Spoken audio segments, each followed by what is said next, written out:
Hi, how are you? Oh my goodness. Hi. Hi, it's nice to meet you. It's nice to meet you too. How are you? I am amazing. How are you? I'm really good, thank you. I am Anne Curtis, and I'm here on behalf of the Philippines.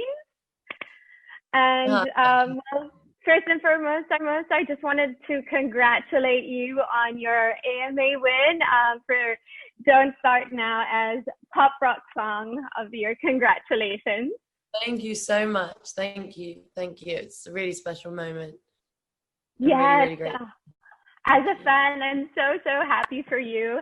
And of course, congratulations on Future Nostalgia, it being such a massive hit worldwide. I absolutely loved it. And it kept a lot of people company during lockdown when it was released.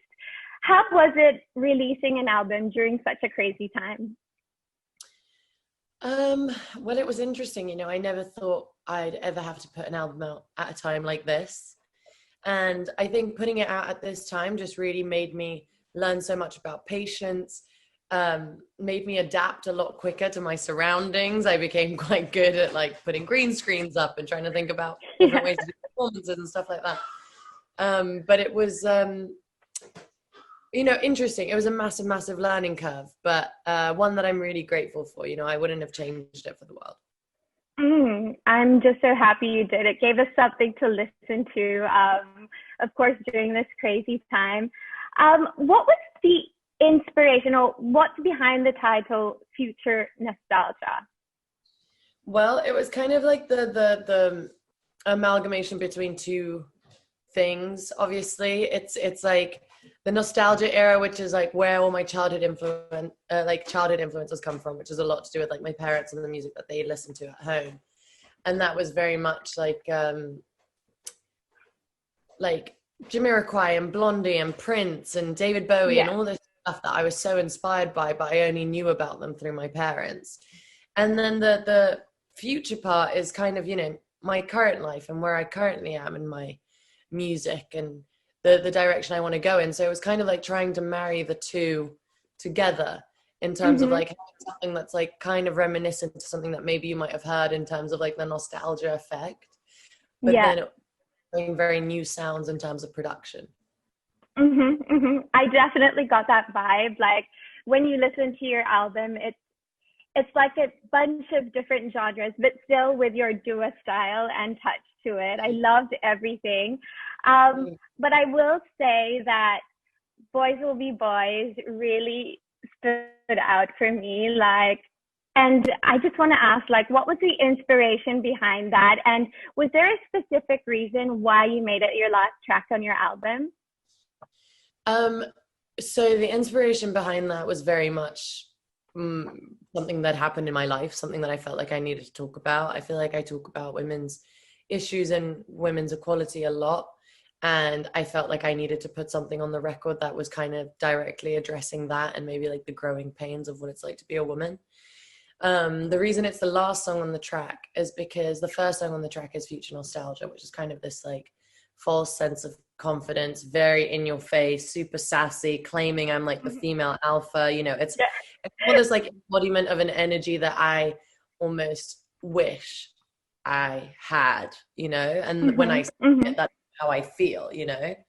I feel like really empowered and I feel badass, and that's the energy that I want to convey. And then I felt like Boys Will Be Boys shows a completely other side of the spectrum in terms of Mm. feminism, and just shows maybe a little bit more of a vulnerable side at the same time, but it's kind of two different sides of the spectrum still at the same time. I feel like it shows solidarity and empowerment with other women that maybe listen to the song and feel exactly the same way, Mhm. but Mhm. it felt like it was important to have that parallel on the album, Yeah. and so that's the last Mhm. song on the album.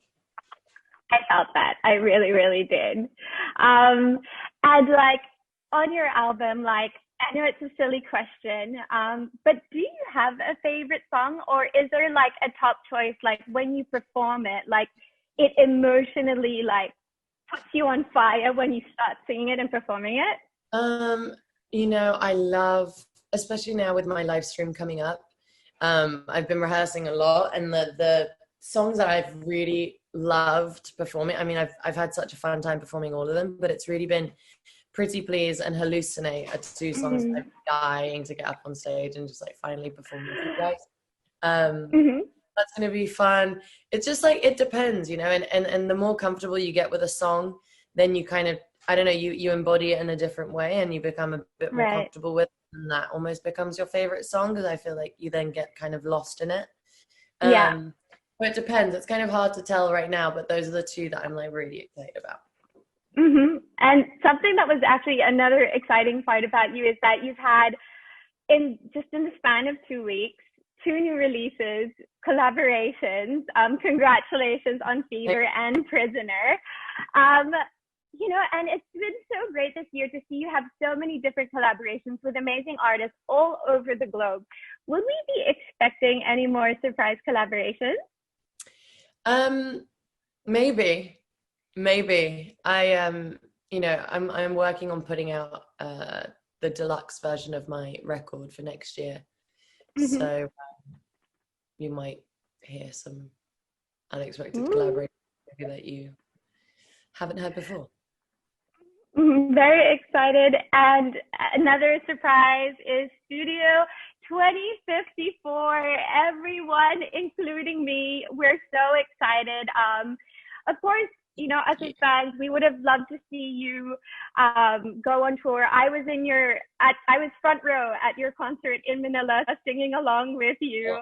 Um, we're sad as fans that we won't be able to see you in person this year, but we are looking forward to Studio 2054. It's a virtual concert. What can we expect, like, from your outfits and concepts and music?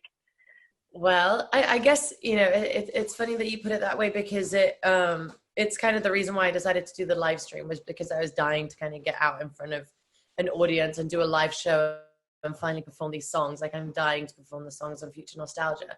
So to be able to kind of put this show on for you guys and everyone at home, it makes it really, really special for me. So I'm like working really hard to make sure that I just don't disappoint you and I give you like the best show ever, especially from like the comfort of your home. Mm-hmm. But it's like a multi-dimensional show. It goes from like an 80s TV studio into like a roller disco, into like a New York like boiler room rave with lots of like special guests and guest appearances, and it's a very like relentless show. It just like goes and goes and goes, and every time like there's always something new happening, and there's always like exciting guests and exciting moments, and it has just been an absolute blast to put this on. We've been working extremely hard, and I'm just so excited to see what you all think. I am so excited. As the same, I'm sure all the Filipinos are so excited to watch you. Would you like to say something to Filipinos who are excited to catch you just a few more sleeps at Studio 2054? Yeah, I just want to send everyone all my love because I really, really miss you all. And I wish I had the opportunity to come and see you all in person and be there on tour. But the second that we are allowed to come and hang out and party together and be with each other and celebrate, that's the first thing I'm going to do. So I just want to say thank you so much for all your patience. And I hope you're all staying safe. And I'll see you all very soon. Mwah.